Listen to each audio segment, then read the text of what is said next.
خبرنا النهارده عن اللاعب محمد أشرف روقة. محمد اسمه بالكامل محمد أشرف محمد توفيق.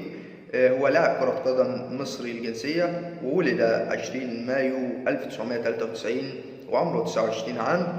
مركز اللاعب لاعب وسط، يلعب حاليا مع نادي الزمالك برقم 12.